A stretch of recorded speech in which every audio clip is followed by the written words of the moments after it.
자, 제가 여기까지 이제 이 틀까지 잡아드렸는데 문제 들어가니 여기서 이제 간단한 거 몇 가지만 좀 더 소개를 하고 들어가겠습니다. 자, 여러분 개발계획 수립할 때요. 우리 중요한 것은 개발계획 수립할 때 이 개발계획에 대해서 원래 지정권자가 개발계획 수립하니까 동의받을 필요 없습니다. 그런데 유일하게 개발계획에 대해서 일반 동의인 이 동의를 받아야 되는 경우가 있어요. 우리 개발계획에서 방식을 정한다라고 했는데 환지 방식으로 하고자 개발계획 수립할 때입니다. 다른 방식에 동의 필요 없고 환지 방식으로 하고자 개발계획 수립할 때는 왜 따로 동의를 받아야 되냐면은 여러분 환지에서는 이따 보시면은 시행자는 보통 12사람 중에서 다른 데서는 시행자 12사람 중에서 시행자를 지정해 줍니다만 환지 방식으로 하게 되면 당사자가 사업에 참여하기 때문에 토지수자나 조합을 시행자로 지정하는 것이 원칙이 돼요. 그러면은 지정권자는 아무리 환지 방식이 마음에 든다고 해서 환지 방식으로 개발계획 수립한다 하더라도 만약에 대부분의 사업에 참여할 당사자가 반대를 한다면 방식을 정해놔도 사업을 결국 못하게 되거든요. 요거 막으려고 미리 환지 방식을 하고자 개발계획 수립할 때는 일정 동의를 받으라는 얘기가 됩니다. 수용 방식일 때는 다른 사람들 거기 있는 사람들 나가기 때문에 이런 동의가 필요 없어요. 당사자가 사업을 하는 환지 방식의 성격 때문에 그렇습니다. 그런데 그런 취지로 이것이 동의를 받으라고 했기 때문에 만약에 환지 방식으로 사업을 한다 하더라도 국가나 지자체가 처음부터 시행을 한다면 당사자가 하는 게 아니죠. 그러니까 여기에 대해서 동의받을 필요 없다는 예외까지 중요합니다. 그리고 그게 중요했고 한 번 딱 나왔던 적이 있는 게 이 개발계획 내용 중에 구역을 지정한 이후에 나중에 포함시킨 사항이 4가지가 있어요. 그건 아까 것에 비하면 중요성은 떨어지는 겁니다. 그런데 이건 외울 수밖에 없는데 이게 박수세단이에요. 박수세단. 구역 지정 이후에 나중에 천천히 포함시킬 수 있다. 박수세단, 박수받는 세단. 세단이 고급 승용차죠. 박수받는 천천히 등장하는 세단. 이렇게 두 문자를 딴 건데 밖이 도시개발구역 밖의 지역의 기반서 설치 때 비용 부담 밖이 포인트잖아.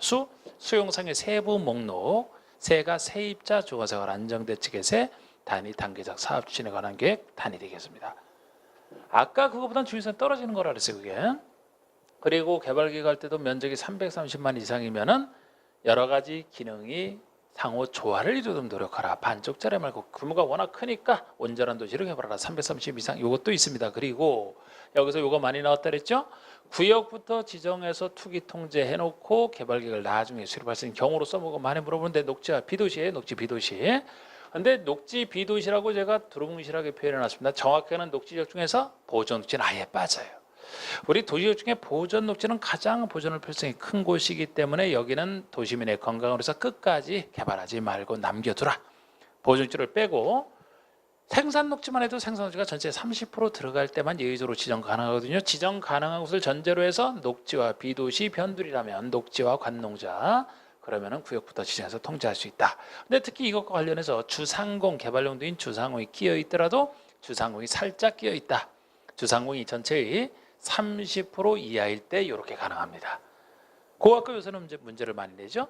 그것이 30% 이하라는 얘기는 70% 이상의 녹지와 비도시라는 얘기가 돼. 대부분이 녹지 비도시를 얘기하는 겁니다. 주상공이 30% 이하일 때 그리고 등 속에는 나머지 2가지가 더 있는데 하나는 개발계획 공모할 때 개발계획을 일반인으로 공개 모집한다는 것은 일반인들은 구역 지정을 모르니까 구역을 지정해 놓고 거기에 대해서 멋진 계획을 한번 마련해서 공모에 응해봐라. 이게 이제 맞다고 보는 것이고 또 하나가 국장이 국가균형발전이라는 좋은 목적으로 해서 중앙행정위원장과 협의해야 지정하는 곳이면 이 사유로 자연환경 보전지역만큼은 안 됩니다만 그죠?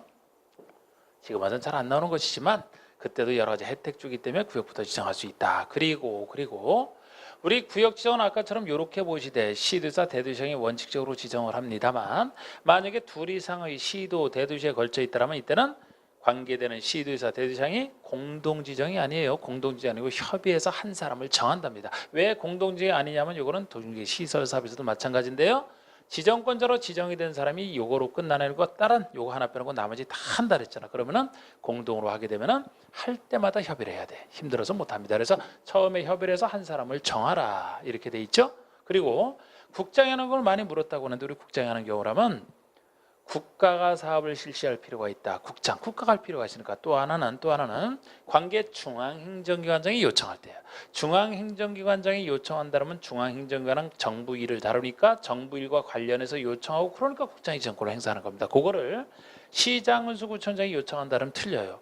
시장군수구청장이라면은 시도지사에게 요청하지 시군과 관련돼 있잖아요. 왜 국가일과 관련된 것이 아니잖아. 그러니까 이 사람이 요청한다면 틀리고 중앙행정기관장이 요청할 때 이렇게 얘기를 합니다. 또 하나는 보통 제안은 시장에서 구청장에게 제안한다고 했는데 이 제안에 대한 예외로서 직접 국장에게 제안하는 예외가 있어요. 이거는 이 제안자 중에서도 공공기관장이나 정부 출연기관장 등으로서 면적 30만 이상을 전제로 해서 국가기획과 밀접한 관련이 있기 때문에 국장에게 제안한다, 이렇게 보시면 됩니다. 또 네 번째가 아까 시도 대도시장 간에 협의해서 한 사람 정한다고 했는데 그 협의가 안 된다. 그러면 협의 안 되니까 국장이. 또 하나는 천재지변 긴급한 경우 국장이 합니다. 국장이 합니다. 그리고 이거는 이제 그대로 보시면 되고요. 자, 우리 구역 지정할 때도 면적 요건 있잖아. 1만, 3만, 30만. 너무 작으면 안 된다. 도시개발구역이라 1만, 3만, 30만 이상.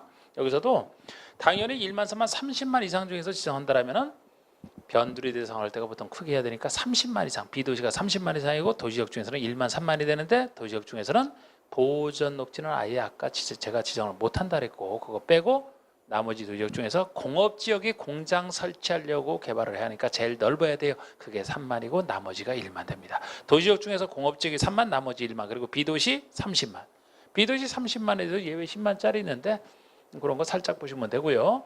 그 다음에 구역이 이렇게 해서 지정이 됐다. 이거 설명이 길어지네. 구역이 지정이 됐다라면은 이 도시개발구역은 장차 도시개발을 해야 될 땅이기 때문에 도시개발구역은 저절로 무엇으로 지정된 것으로 의제가 되느냐?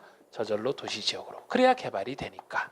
그리고 지구단위계획 구역으로도 의제가 됩니다. 지구단위구로 의제가 돼야 여기서 지구단위계획을 세워서 개발할 수 있게 만들어 주니까. 그런데 이렇게 의제되는 게 원칙입니다만 이렇게 의제가 안 되는 예외도 하셔야 돼요. 이미 비도시 지역에 지구단위계획구역이 지정이 됐다. 그러면은 이미 지구단위계획이 지정돼 있으니까 이렇게 의제 안 하고 지구단위에 세워서 바로 개발할 수 있으니까 의제할 필요 없다. 또 하나는 취락지구일 때.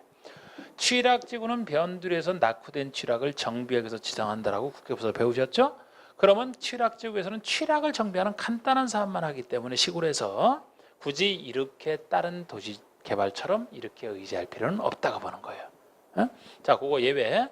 그리고 구역이 지정됐으면은 장차 도시개발 사업이 쭉 잘 진행이 돼야 되기 때문에 만약에 여기서 개발 사업이 아닌 엉뚱한 건축물 등 개발행위를 한다면 사업에 지장을 줘. 그래서 사업에 지장을 주지 않기 위해서 개발행위 허가를 통지하고 있습니다. 그래서 여기서 개발행위 허가 대상인지 아닌지 구별하는 게 중요한데 이것은 국계법상 개발행위보다는 여기가 세요. 국계법에서는 난개발 방지라고 해서 난개발에 관련된 개발행위만 허가 통지했는데 여기라면은 도시개발 사업에 지장을 안 주려고 하기 때문에 난개발뿐만 아니고 사업에 지장을 주는 것들을 다 막고 있습니다. 그래서 요 개발구역과 정비법상 정비구역은 거의 비슷해. 그런데 국계법상 개발행위와는 비교하셔야 되고, 자, 먼저 간단한 제가 차이만 좀 말씀드리면은 예를 들어 국계법에서 물었다면은 건축물 새로 짓는 건축물의 건축만 난개발로 봤어요.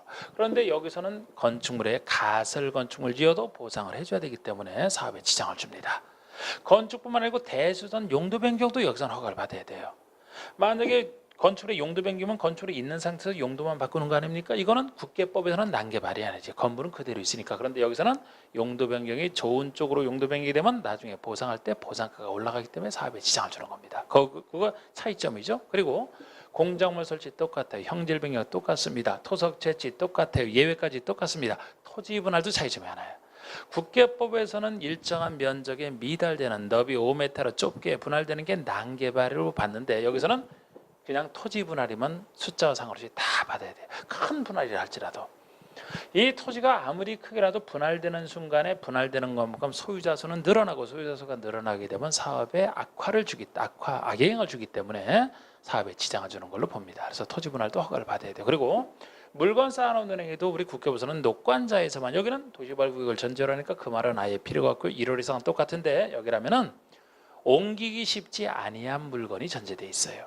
만약에 옮기기 쉽다 그러면 치우는데 돈 안 들어가기 때문에 사업에 지장을 안 줘. 옮기기 쉽지 아니한, 즉 어려워야 옮기는데 돈 들어가기 때문에 허가를 받으라는 겁니다. 또 중목의 벌채식재. 나무를 베고 심는 것은 국계법에서는 전혀 허가 대상이 아니죠. 나무 심는 게 무슨 난개발입니까? 그런데 국계법에서는, 개발법에서는 사업에 지장을 주는 행위들. 예를 들어 나무를 심었다. 다 보상받으려고 심습니다. 보상해줘야 돼. 그렇기 때문에 허가를 받아야 됩니다. 이런 차이점. 그리고 허가받지 않아도 되는 사항도 국계법에 가벼운 것이랑 거의 같다는데 여기 추가적으로 더 있는 것이라고야 그대로 해석합니다. 예를 들어 토속채취 중에서 도시개발에 지장을 안 준다. 자연경관을 훼손하지 않는다. 개발에 지장을 안 주는데 왜 이게 허가를 받게 하겠습니까? 그거 뭐 해석하시면 돼. 또 물건 쌓아놓는 얘기도 남겨두로 결정된 대지에 물건을 쌓아놓는다. 그러면 남겨두로 결정된 대지라면 사업에도 손댈 땅이 아니기 때문에 아무리 쌓아놔도 사업에 지장을 안 줍니다. 가벼운 것이 돼요. 그 다음에 중목의 벌채식재 중에서도 관상용 중목의 임시식재는 임시니까 가벼운 것으로 봅니다. 근데 아무리 임시라도 경작지가 들어가면 원래 그 용도로 쓰는 것이 경작지이기 때문에 아무리 간이 임시라도 보상을 해줘야 되거든요. 그래서 경작지에서 임시식재는 다시 허가, 경작지가 빠진 임시식재는 가벼운 거 허가 없이 그런 걸 구별하시고, 도시개발구역에 지정됐다는 기득권자 보호에게 과거 허가 등을 받아 공사에 착수한 자는 30일 내 신고합니다. 이거는 정비구역도 마찬가지예요. 정비구역이나 도시개발구역은 다 30일 내 신고로 기득권자 보호 충분히 보호받습니다. 그러면은 하나 더 할까요? 자, 우리 구역의 해제 의제, 구역이 해제된 것으로 의제되는 이 사유가 두 가지가 있는데 그게 두 가지죠. 사업시행이 미시행, 사업시행이 안 돼서 반대로 사업시행이 완료가 돼서 이 두 가지 사유가 있는데, 사업시행이 완료가 돼서 해제되는 사유는 너무 단순하죠. 보통이라면 준공사 받고 공사 완료 공고가 돼야 끝나죠. 공사 완료 공고가 돼야 끝나는데 환지 방식은 예외예요. 환지 방식들은 준공사 공사 완료 공고 이후에 환지 처분을 별도로 하기 때문에 환지에서는 환지 처분 공고일이 됩니다. 끝나는 때가. 다른 데서는 공사 완료 공고일이 되는 것이고, 그날의 다음 날 해제는 다 붙고 모든 해제는 다음 날에 붙는다 그랬잖아요. 이건 간단한데 미시행이 이것도 여기서 이제 요 그림에다 표시하면 좀 기억하기 좋은데 여기서 숫자가 나오는 거. 자, 구역이 지정됐으면 빨리 사업 시행하라. 핵심 사업 시행권을 따기 위해서 실시기 인가 신청을 구역고시로부터 빨리 인가 신청을 하라. 3년 내야 됩니다. 3년 내 인가 신청 안 하게 되면 그 다음 날 구역은 해제된 것으로 본다. 녹지나 비도시처럼 변두리라면 구역 지정하고 나서 계획을 수립하고 계획 수립한 다음에 인가 신청 들어가기 때문에 그림으로 그럼 이렇게 되죠. 그래서 이거 할 때 구역 고시된 때부터 계산하든 계획 고시된 때부터 계산하든 실시계획 인가 신청은 둘 다 3년이 기본이다. 같다. 이렇게 보시되 구역과 계획 사이가 2년이다. 그림으로 자꾸 몇 번 보셔야 돼요. 그리고 녹지나 비도시 지역에서 변두리라면은 아주 크게도 가능하기 때문에 330만 이상이다. 아주 제일 큰 330만 이상이라면 이건 너무 짧다. 그때는 각각 2년, 3년짜리가 5년으로 330만 이상 대규모 사업일 때만 늘어납니다. 요날의 다음 날 해제는 똑같고, 이렇게 자동 해제가 됐다라면은 해제 효과를 하셔야 되는데, 해제 효과도 맨날 제가 국회보조도 말씀드리던 거, 이렇게 구역 지정으로 의제됐던 이 효과를 구역이 사라지게 되면은 어떻게 처리할 것이냐. 사업 시행이 안 돼서 해제가 됐다면 요거는 과거로, 도시지역은 과거지역으로 환원되거나 지구단위 그런 폐지된 것으로 과거로 되돌려야 되는데, 사업 시행이 완료가 돼서 해제가 됐다면 이걸 되돌리면 되죠. 환원되거나 폐지된 것으로 보지 아니한다. 유지가 돼야 되니까 요거 당연히 요 얘기까지 해서 지금 일단 여기까지 설명을 한번, 중요한 건 다 드려봤는데, 자, 한번 문제를 보시죠. 87쪽에 1번 보시면 개발법상 도시개발사업계획, 즉 개발계획에 대한 설명으로서 옳지 않은 것을 했는데, 자, 도시개발구역 지정권자는 구역을 지정하려면 개발계획을 수립하라. 미리. 2번 도시지역 외지역 비도시지역의 구역을 지정하는 때는 구역 지정 후에 개발계획 수립할 수 있다. 비도시에 지정할 때는 구역 지정 이후에 수립할 수 있다. 요거 비도시니까 구역 지정 이후에 할 수 있다. 항상 떠올리셔야 돼요. 3번에 광역이나 기본계획이 수립되어 있는 지역에 대해서 수립되는 도시개발계획 내용이 광역이나 기본계획에 부합하라. 당연히 방향자능계획에 부합되어야 될 겁니다. 개발계획 작성 기준 방법 국장이, 개발계획도 행정처에 수립하는 계획이고 각종 행정계획의 기준은 국장이 정한다라고 했던 거. 5번에 100만 제곱미터 이상인 구역에 대한 개발계획 수립함에 있어서는 주거, 생산, 교육 등의 기능이 상호 조화를 이루도록 노력해야 된다. 상호 조화 330만 이상이 되죠. 제일 큰 규모인 330만. 자, 2번 도시개발법상 도시개발구역을 지정한 후에 구역을 지정한 후에 개발계획을 수립할 수 있는 경우가 아닌 거, 이거 많이 물은 거예요. 최근 문제도 이거잖아. 근데 그전에도 여러 번 나왔고, 자, 개발계획을 공모한다. 일반인재서로 공모하니까 구역부터 지정하는 게 맞다. 2번 자연 녹지의 도시개발구역을 지정해요. 녹지 비도시 중에 하나죠. 3번 도시적 외지역 비도시죠. 4번이 국장이 국가균형발전위에서 중앙행정위원회가 협의하여 상업지역의 구역 지정할 때, 이 국가균형발전위에서 지정하는 경우가 예외 중에 하나인데, 이것은 자연환경 보전지역만큼은 이 사유로 안 되기 때문에 여기는 상업지역으로 표현해 놓은 거예요. 자연환경 보전지역은 이것도 아예 지정을 못하는 곳이기 때문에 그냥 그렇게 표현했을 뿐이고, 5번에 도시개발구역에 포함되는 주거지역이 전체 도시개발구역 지정 면적의 40%인 지역을 구역으로 지정한다. 그러면 제가 아까 주상공이 전체의 30% 이하일 때잖아요. 그럼 주거지역이 지금 40%면 30% 이하가 아니죠? 그래서 이 경우는 원칙대로 계획부터 수립해야 되지 구역부터 지정할 수 있는 사유가 아닌 거, 이런 식으로 많이 묻습니다. 자, 해설 그대로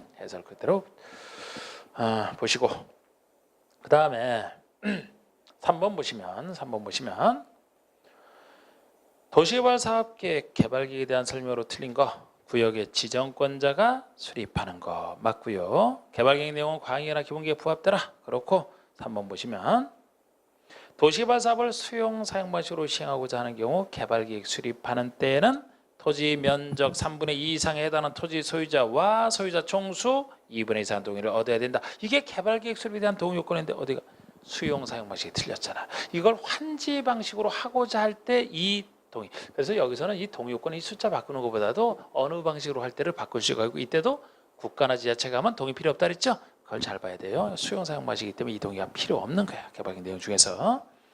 3번에 지정권자는 개발 사업을 환지 방식으로 시행하려고 이렇게 환지 방식으로 시행하려고 개발계획 수립 시에 도시개발 사업의 시행자가 국가나 지자체다라면은 소유자 동의를 받을 필요가 없다. 많이 물었던 겁니다. 5번에 330원 이상이면은 상호 조화 그 얘기고요. 자, 우리 4번 문제는 개발법상 구역을 지정한 후에 개발계획 포함시킨 사, 구역 지정한 이후에 개발계획 포함시킨 사, 이게 박수세단 4가지만 있다 그랬잖아. 아닌 거. 1번이 밖의 지역에 기반서 설치할 때 비용 부담, 이게 바뀌고요. 수용상의 세부 목록 수고.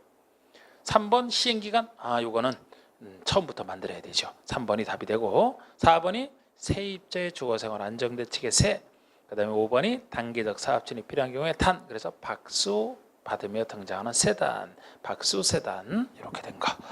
자, 우리 5번 보시면 시행 방식에 대한 거, 시행 방식에 대한 설명 좀 틀린 거. 자, 1번 도시개발 사업을 시행하는 지역의 지가가 인근 다른 지역에 비해서 현저히 높아 환지 방식으로 시행하기 어려운 경우에는 수용 사용 방식으로 시행하는 것이 일반적이다. 이게 서로 바뀌었습니다. 여러분, 그러니까 우리 환지 방식을 택하는 경우가, 제가 작은 사업 두 가지, 작은 사업이라고 했는데 그 두 가지가 있어요. 이렇게 그곳의 지가가, 땅값이 다른 집에서 현저히 높다라면은 환지 방식으로 하는 게 어려운 경우가 아니고 수용 사용 방식으로 하는 게 어려운 거죠. 돈이 너무 많이 들어서 수용 사용으로 하기 어려운 경우니까 이때는 환지로 하는 것이 일반적이다. 그러니까 환지와 수용 사용이 서로 바뀌어야 되는 거예요. 이게 환지 방식으로 할 때 중에 하나거든요. 그래서 이게 틀렸고, 2번에 대지로서의 효용 증진과 공고설 정비를 위해서 토지의 교환 분합, 이게 환지 아닙니까? 교환 분합, 구획 변경, 지목 형질 변경, 공고설의 설치 변경, 환지 방식으로 사업을 할 수 있는 경우예요. 작은 사업이잖아. 땅과 땅을 교환해 주는. 3번에 계획적이고 단기적인 도시 발전 집단적 조성과 공급, 이게 집단적으로 조성해서 공급하겠다가 상대적으로 큰 수용 사용 방식을 하는 거예요. 집단적으로 조성해서 일반에게 쭉 공급을 하는.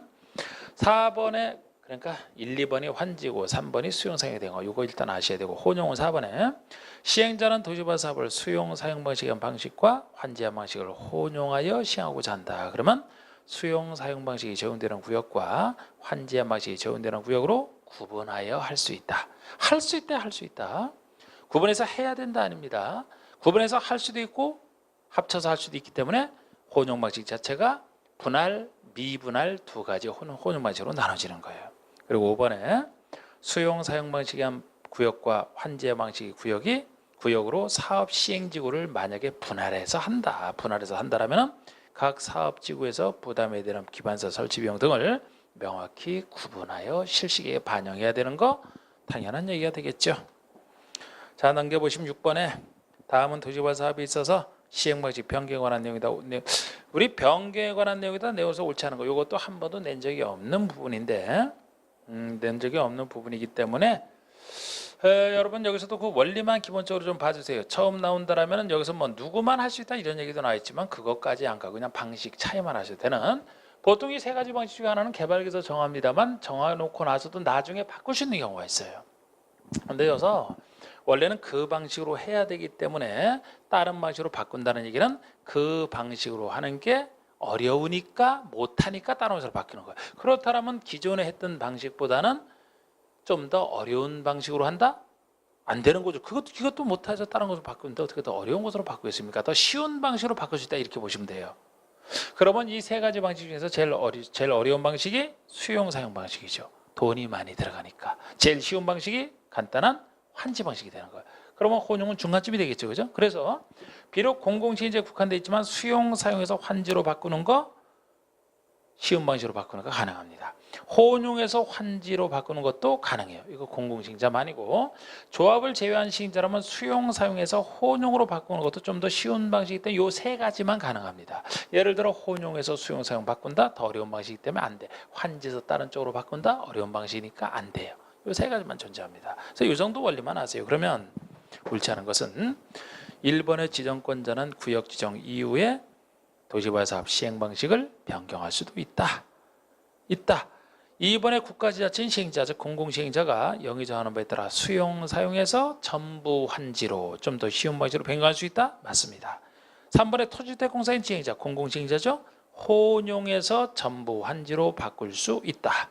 4번의 조합을 제외한 시행자는 전부 환지에서 수용 사용 방식으로 바꿀 수 있다. 이건 있을 수가 없죠. 이게 틀렸고 5번의 조합을 제외한 시행자가 수용 사용해서 혼용으로 바꾸는 거 요 2, 3, 5 이렇게만 가능합니다. 그 아래 해설처럼. 자, 그 다음에 7번 보시면 도시개발법상 국장이 도시개발구역을 지정할 수 있는 경우가 아닌 것을 했는데 이것도 많이 물어본 거 그랬잖아. 국장이 지정권을 행사하는 경우가 아닌 거. 1번 국가가 사업을 실시할 필요가 있다. 맞고요. 2번에 시장운수가 요청한다. 여기에 틀린 것이 되는 게 시장운수라면 도지사에게 요청을 해야 됩니다. 국장이 요청하는 경우는 중앙행정기관장이 요청할 때. 그래서 이게 틀린 거예요. 3번에 시행자가 될 수 있는 정부 출연기관장이 30만 이상으로서 국가과 밀접한 관련이 있어서 제한하니까 국장이 하는 거 맞고요. 그렇다고 해서 이것도 뭐 30만을 바꿔서 틀리게 내는 거 거의 생각할 필요도 없어요. 이런 숫자보다 내용이 중요하기 때문에. 4번에 천재지변 등 긴급한 경우니까 예외. 5번에 도시개발사업이 필요하다고 인정하는 지역이 둘 이상의 광역시, 대도시, 만약 광역시와 대도시에 걸쳐 있다. 그럼 둘 이상의 시도 대도시에 걸치는 경우죠. 그러면 해당 시장, 즉 광역시장과 대도시 시장 간에 협의가 안 되니까 협의가 안 되면 국장이 한다 그랬잖아요. 그 얘기가 되겠습니다. 그래서 2번만 답이 되고 8번을 보시면 도시개발법상 국장이 구역을 지정할 수 있는 경우가 아닌 것 했는데 이건 좀 더 깊게 들어간 거예요. 좀 더 깊게 들어간 건데 산업통상자원부 장관 구체적으로 풀었었습니다. 산업통상자원부 장관이 구역 지정을 요청할 때요. 산업통상자원부 장관이면 중앙행정기관장이죠. 그러니까 이 사람이 요청하는 거 국장이 하는 거 맞습니다. 관계 시도자 대도시 간에 협의가 안 되니까 국장 이것도 맞아요. 그런데 3번은 지방공사장이 30만 제곱미터 규모로 30만 제곱미터니까 30만 이상이 딱 들어가죠. 30만 규모로 도시개발구역 지정을 요청할 때 그냥 요청이라 그냥 틀린 거예요. 우리 요청은 중앙행정기관장이 요청할 수 있고 시장수구청장은 시도에서 요청하는 것이 여기 요청은 행정청만 요청하는 것이지 행정청이 아니잖아요. 요청을 못하니까 지방공사장은 요청 자체를 못해요. 그리고 30만 규모는 좋지만 이것도 만약에 제한한다 그래도 그죠? 국가계획과 밀접한 관련이 있어 이 말이 꼭 들어가야 되는 것이고 4번에 국가 5번은 천재지변 등인데 이거 한번 해설 한번 보시죠. 해설을 살짝 수정을 해드리겠습니다. 3번의 지방공사장은 해설에서 요청권자가 아니고 제한권자, 그래서 이렇게 틀리게 해놨는데 여기서 제한권자라는 말 대신에 제한권자라는 말을 지우시고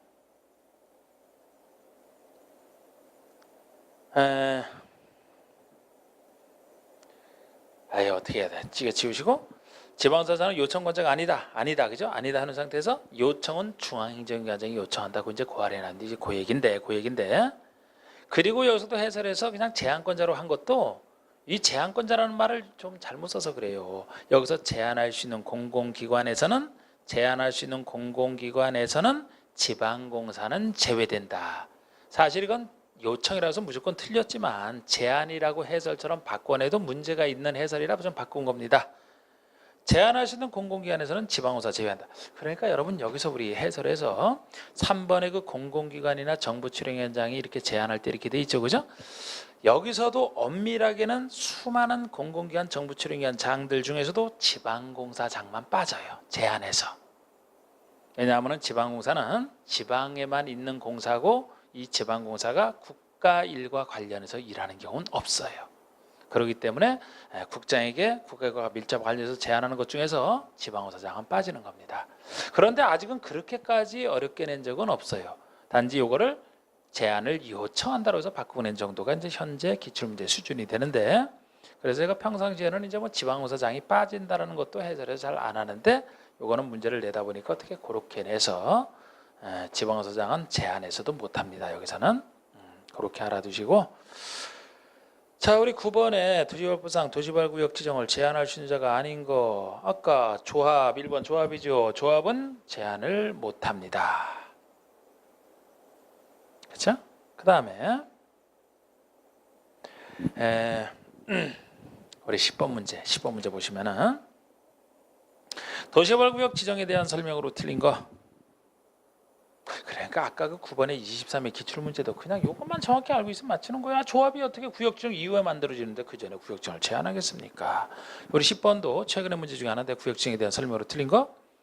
서울특별시와 광역시를 제외한 인구 50만 이상의 대도시장. 이게 대도시를 얘기하죠. 대도시는 특별시, 광역시 아니고 도 밑에 있는 시 중에서 인구 50만 이상이니까 이 대도시장은 구역을 지정할 수 있다. 대도시장은 구역을 지정할 수 있다. 2번 자연녹지 지역에서 구역으로 지정할 수 있는 경우는 3만 이상. 자연녹지라면은 1만이 되죠. 우리 도시지역 중에서는 공업이 3만 이상, 나머지 도시지역이 1만, 비도시 30만이니까 1만이 됩니다. 그래서 이게 틀렸고요. 간단하잖아. 3번의 계획관리지역에 구역 지정할 때는 구역 지정한 후에 개발계획 수립할 수 있다. 녹지 비도시 지역 중에 하나, 구역부터 지정할 수 있는 곳 중에 하나. 4번의 지정권자가 도시개발 사업을 환지 방식으로 시행하려고 개발계획 수립한다면 시행자가 지자체이면 그 소유자 동의를 받을 필요는 없다. 지자체이기 때문에 동의를 받을 필요가 없이 개발계획 수립하는 거죠. 환지 방식이지만. 5번에 군수가 구역지정을 요청하려는 경우 주민과 전문가부터 의견 들어야 돼요. 맞아요. 들어야 되는 건 맞는데 이런 건 아실 필요도 없어. 이런 거 갖고 어떻게 정답화 시키겠습니까? 제가 기출문제에서 일정한 그 정답 관련은 뭐 한두 지문 나온다 그랬죠. 이런 거는 들러리즘으로 나오는 거예요. 그래서 평소에 나와도 익힐 필요도 없어. 이런 거 중요한 것만 하시면 돼요. 자, 뭐 11번도 쉽게 풀 수 있는 그 얘기고, 자 넘겨보십시오. 넘겨보시면 12번도 뭐 낸 적은 없는데 그냥 12번, 13번을 해설했다 한번 보세요. 제가 하여튼 뭐 너무 자꾸 설명을 자세하게 해드리려고 자꾸 노력하는 그게 이제 있는데 12번, 13번 같은 경우도 평소에 잘 나오는 건 아니기 때문에 제가 혹시나 해서 해놨으니까 고득점 노리실 분들은 보시고 14번은 이제 그래도 취락지구에 국한해서 물어보는 것이라 공부하기는 좀 좋은 거죠. 도시개발법 규정에 의하여 취락지구에 도시개발구역을 지정하는 경우에 대한 설명이다. 옳은 것은 취락지구에 구역 지정할 때 설명이다. 옳은 것은 관리지역에 지정하는 경우라면 그 규모는 30만 제곱미터 이상이어야 된다. 여러분 관리지역은 비도시이기 때문에 30만 이상이 원칙이라고 생각하실 수가 있어요. 그런데 이거는 취락지구이기 때문에 안 돼요. 우리 취락지구는 면적 제한을 받지 않고 자유롭게 지정할 수 있는 곳 중에 하나가 취락지구입니다. 사실 이거는 13번 문제에서 이제 해설에서 나오는 얘기인데 그러니까 13번의 해설 잠깐 볼까요? 13번 문제 그 위에 해설 박스에 다음 지역의 구역 지정할 때는 면적 제한 규정을 적용하지 않는다. 아까 1만, 3만, 30만 이런 면적 제한 규정을 적용받지 않고 자유롭게 지정할 수 있는 곳이 취락지구의 취, 개발진흥지구의 개, 지구단위 교육기구의 지에다 국가 균형 발전을 위해서 하는 것은 3번의 국가 균형 발전을 위해서 하는 것은 여러 가지 좋은 목적이라 혜택을 주는 것이라 여기도 들어가는데 국가 균형 발전을 위해서는 제외되는데 그거 외에 취계지가 있어요. 굳이 이거를 두음자로 한다라면 취계지, 지가 땅지자니까 취한 개가 있는 땅, 제가 이렇게 얘기하거든요.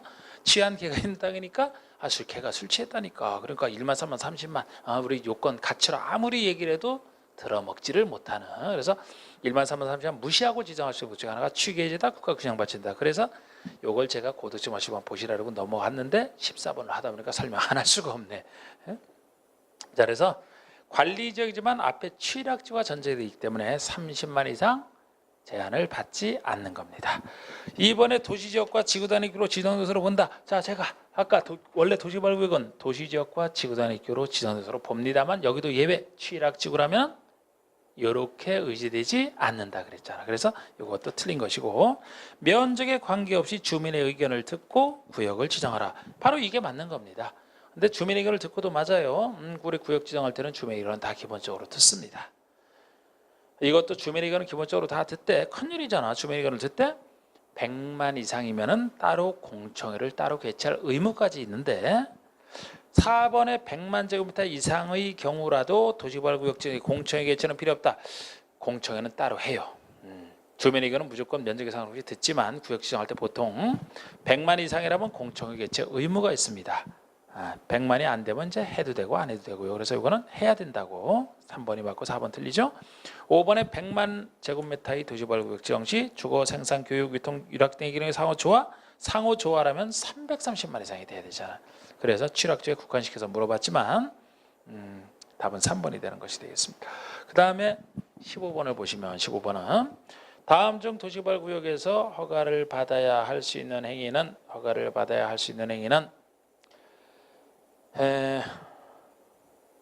경자관의 형질 변경, 경자가 위한 것, 국계법에서부터 가벼운 것이었죠. 건축의 대소유, 이게 국계법에서는 아니지만 개발구역에서는 허가를 받아야 하는 행위에 들어갑니다. 사업에 지장을 주는 행위라.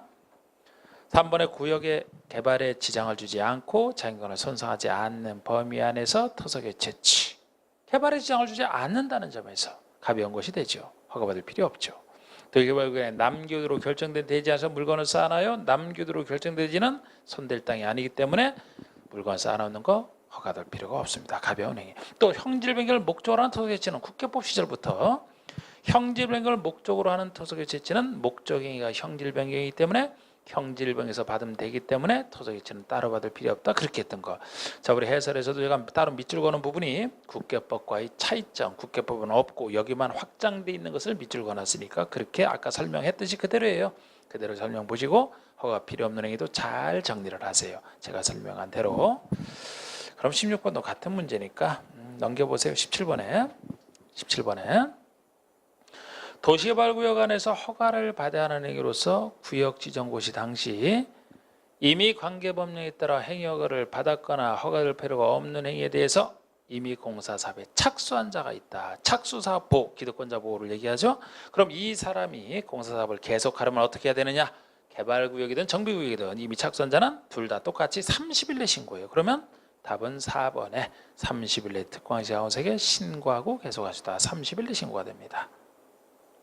18번이 개발법상 구역지정 해제에 대한 내용으로 틀린 것은 했는데 도시개발구역이 지정, 자 이거 어느 때로부터 어느 때까지 몇 년 이런 거 잘 보셔야 돼요. 자, 구역이 지정고시된 때로부터 구역고시된 때로부터 3년이 될 때까지 실시의 인가신청 안 할 때 그럼 이거는 구역과 실시의 인가신청 사이 3년을 얘기하네. 3년 내에 인가신청을 안 하면 그 다음 날은 꼭 붙고요. 그 다음 날 구역지정이 해제된 것으로 본다. 맞습니다. 두 번째, 구역고시한 때로부터 2년이 될 때 개발계획고시가 없다. 구역과 계획사 얘기하나요? 그럼 2년이 돼야지. 그러니까 2년 맞습니다. 그 2년이 된 날에 다음 날에 구역지정은 해제된 것으로 본다.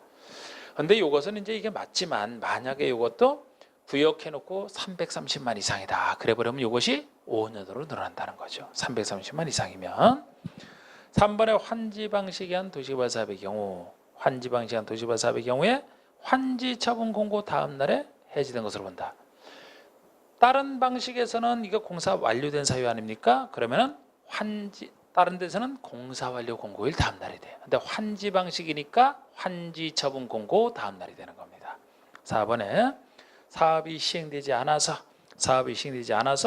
도시개발구역이 해제 의제된 때는 해당 도시개발구역의 지정천의 용도 지역 및 지구단위구로 각각 환원 또는 폐지된 것으로 본다. 사업이 완료가 안 돼 있는 경우이기 때문에. 5번에 사업이 완료되어 구역이 해제된 때는 해당 도시개발구역 지정전의 용도 지역 및 지구단위 구역으로 각각 환원 또는 폐지된 것으로 본다. 보지 아니한다. 사업이 완료돼요. 그래서 5번이 틀린 겁니다. 4번, 5번 차이점을 정확히 아셔야 되는. 자, 19번도 뭐 같은 문제라고 보시면 되고, 자, 넘겨보십시다. 자, 우리 20번에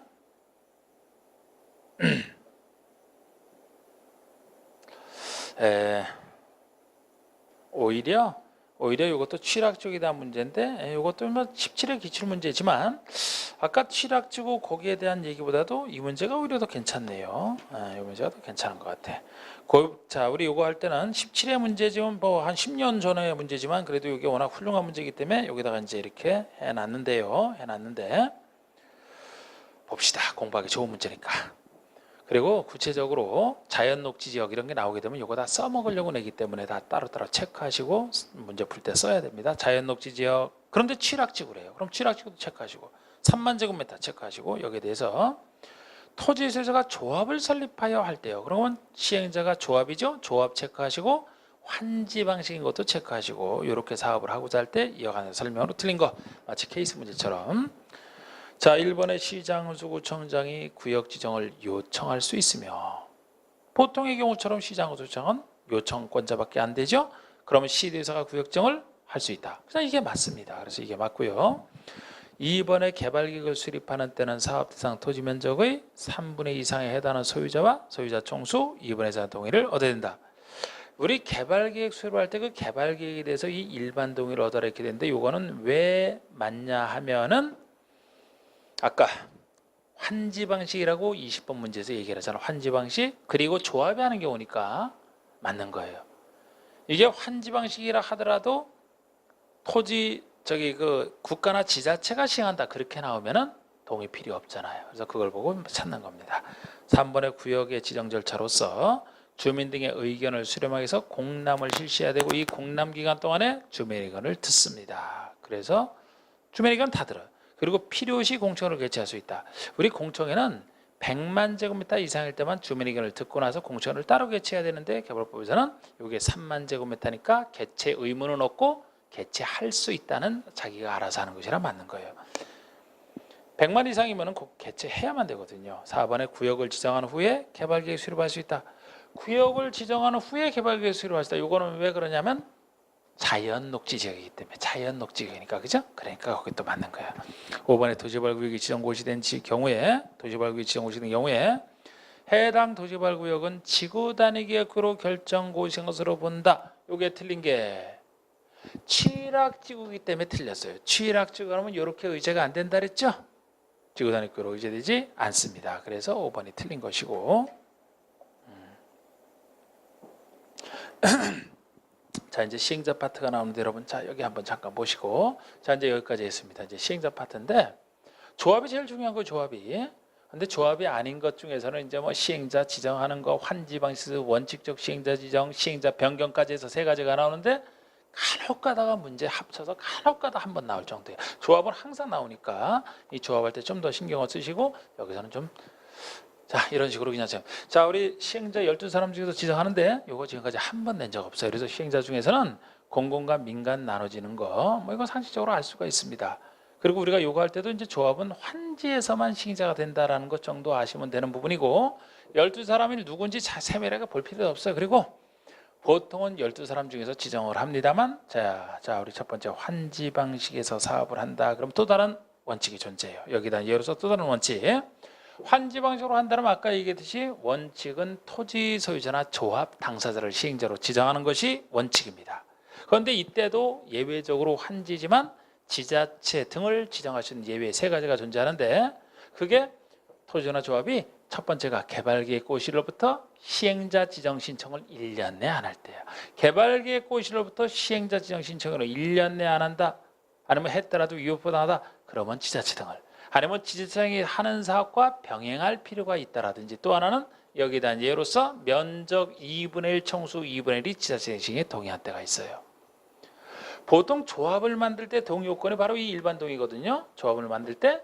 근데 이 정도 동의권을 채운다는 조합 만들어서 사업하는 게 이상적입니다. 그런데 싸우느라고 이 정도 동의권을 채우지 못한다. 못하면 조합 못 만들죠. 못 만들더라도 차라리 사업 안 하는 것보다는 하는 게 낫다. 그래서 요거보다 동의요건이 낮아야 의미가 있어요. 그래서 환지 방식이지만 지자체를 지나서 예외에서는 요거보다 낮은 면적 2분의 1 청소 2분의 1 반반 정도가 지자체 시행에 동의하면 지자체 지정할 수 있다. 이게 이제 세 가지 사유가 환지에서 예의적 시행자 지정 사유가 되겠습니다.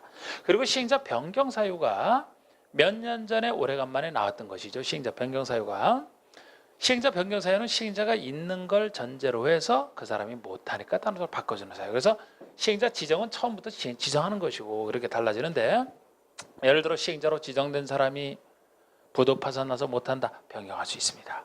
또 시행자 지정이 취소가 됐다라든지 실식의 인가를 받았는데 취소가 됐다. 다른 사람이 할 수 있다. 이렇게 보시면 되는데 숫자 나오는 것은 환지 방식에서 이미 시행자로 지정된 사람이 구역고시일로부터 1년 내 구역고시로부터 1년 내 인가 신청 없을 때예요.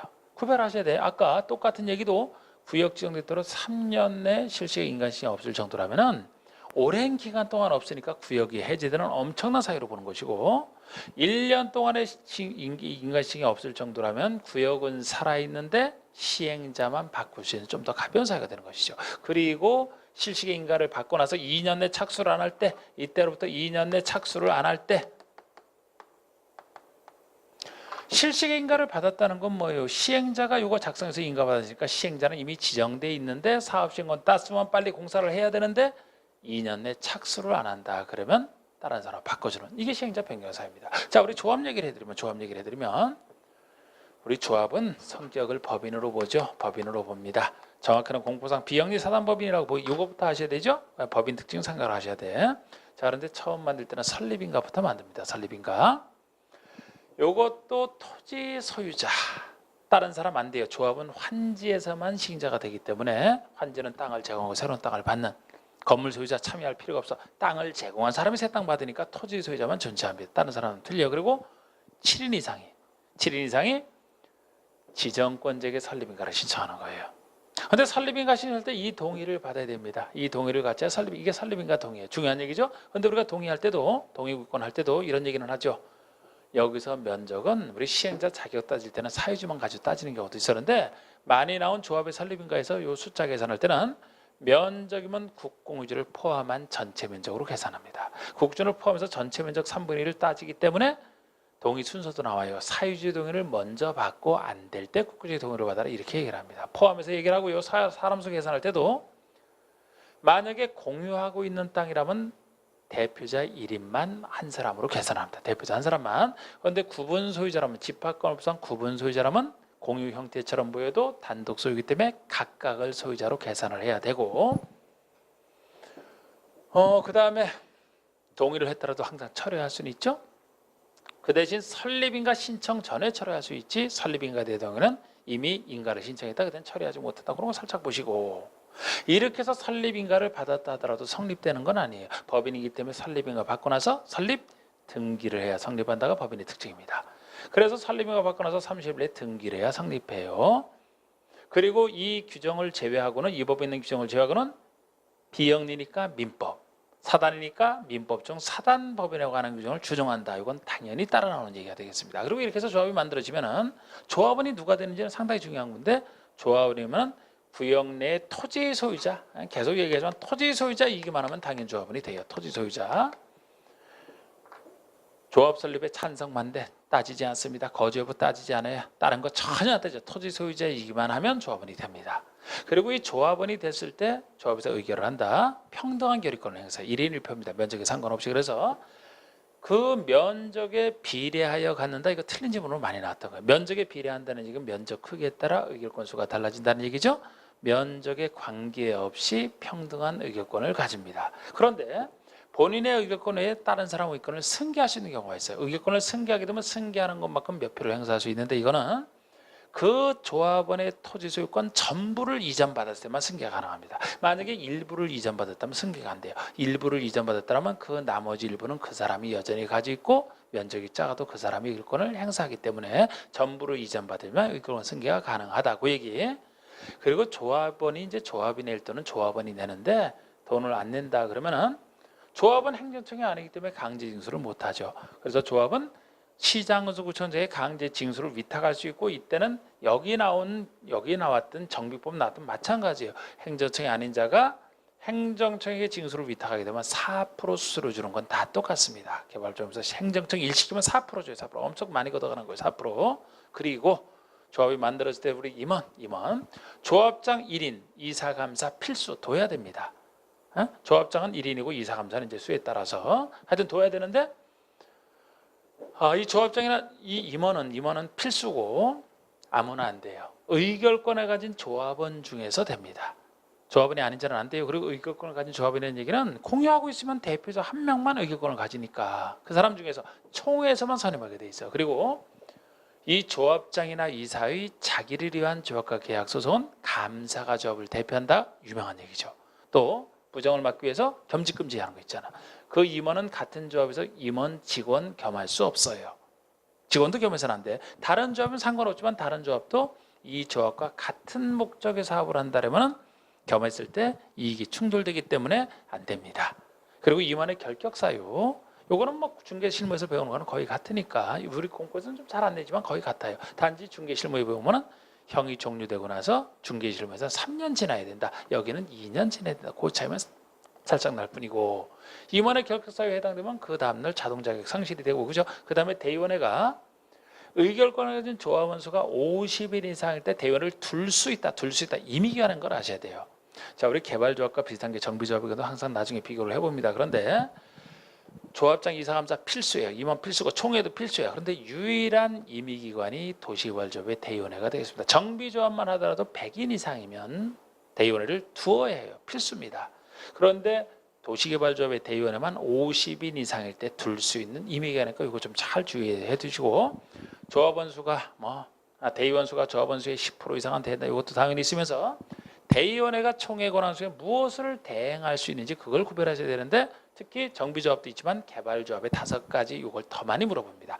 여러분 개발조합에서는 총회 정권사항, 즉 총회에서만 의결해야 되는 사항, 대의원회가 대행할 수 없는 사항이라고도 얘기를 하죠. 나머지를 대행하니까 이 5가지 사항을 중요한 것이니까 그대로 이해하시면 돼요. 이것도 외울 게 아니고 자, 우리 총회에서만 해야 되는 게 뭐냐? 대의원회가 대행할 수 없는 게 뭐냐?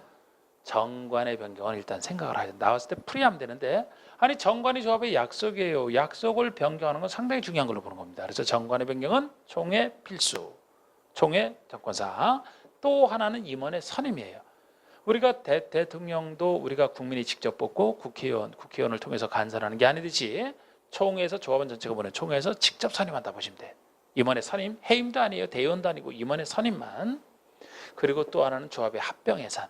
조합의 합병을 하거나 해산한다? 상당히 조합의 존립에 대한 중요한 얘기가 되죠. 이 3가지는 당연히 총회에서만. 그리고 나머지 2가지가 뭐냐? 자, 우리가 조합을 통해서 사업을 하게 되면 환지에서만 사업을 하기 때문에 개발계획과 실시계획, 환지계획 이 3가지 계획이 나올 겁니다. 사업 과정에서. 그런데 조합원 전체가 보는 총회에서는 이게 제일 조합원 입장 제일 중요한 계획. 조합원들이 무엇을 받을지에 대한 계획이니까 이건 무조건 총회에서만 하게 돼 있어요. 나머지 하나가 이거예요. 요건 적어도 아니라는 것. 우리 실시계획은 이 3가지 계획 중에서는 제일 중요하지 않은 계획이다 보시면 돼요. 누구 입장에서? 조합원 입장에서는 중요하지 않아요. 그래서 요 2가지까지 해서 5가지가 총회 정권사항이 되고 요게 빠지니까 요거는 대의원회가 대행할 수 있는 사항, 나머지와 함께 대행할 수 있는 사항으로 보셔야 되는데 구별하셔야 되는데 그렇게만 하면 되거든요. 왜 이건 조합원 입장에서 제일 중요하잖아. 실시에 대한 계획이잖아. 그러면 조합이 시행자로서 한달에도 사실상 조합장이나 이사가 관심 있는 계획이지 조합은 개개인이 실시할 사람이 아니죠. 그러니까 총회에서 조합은 개개인 입장에서 이게 제일 중요성이 떨어지는 거예요. 조합 전체 입장에서는 중요하겠지만 그죠? 그래서 이것만은 총회 정권사항이 아닌 예로서 계획 중에서는 그래서 5가지 기억하시면 됩니다. 그리고 또 이건 조합은 다 끝났어요. 이제 다 끝났는데 여기서 개발사업의 대행이 나옵니다. 우리 개발사업 대행은 정비사업 대행이랑 헷갈리면 안 돼요. 자, 우리 정비사업에서 나오는 대행은 전부 대행이야. 그래서 민간 시행자가 아예 못하는 것을 공공이 전부를 대행하는 걸 얘기합니다만 개발업부상 나중에 신설된 대행 얘기는 일부 대행이 일부 대행. 그래서 공공이 못하는 경우는 없어요. 공공시행자가 잘 하는데 공공시행자가 사업을 효율적으로 하기 위해서 민간이 잘하는 부분을 일부만 민간 건설사업 측에 대행시키는 걸 얘기합니다. 그럼 거기서 문제가 신설됐기 때문에 아직은 안 나온다 하더라도 무엇을 민간인에게 대행시키느냐, 그거를 그게 핵심이 될 텐데 민간인이 잘하는 부분을 생각하시면 돼요. 예를 들어 사업의 설계라면 공공보다는 민간 설계사가 훨씬 설계 잘할 거 아닙니까? 또 부지수선 공사 같은 거, 공사도 민간 건설회사 건설업자가 잘하지 공공이 잘하는 거 아니잖아. 그리고 분양 업무, 부지는 상냥한 민간인들이 분양을 잘할 거 아니겠습니까? 그 정도에 그 정도. 예를 들어 아닌 예로서 예를 든다면 토지 매수 업무, 손실보상 업무 같은 거, 토지를 매수하고 거기에 따른 손실을 보상한다, 돈에 관련된 거 굉장히 신경 씁니다. 이거는 오히려 공적인 지위 있는 사람이 잘하기 때문에 그런 경우는 민간이 오히려 공공에게 위탁할 수 있는 사유에 들어가지 공공이 민간에게 맡길 수 있는 사유가 아니에요. 그런 것도 구별해 주시면 돼요. 일단 여기까지 한번 보시면 일단 쉴 시간 되시니까 쉬고 나서 관련 문제는 풀겠습니다.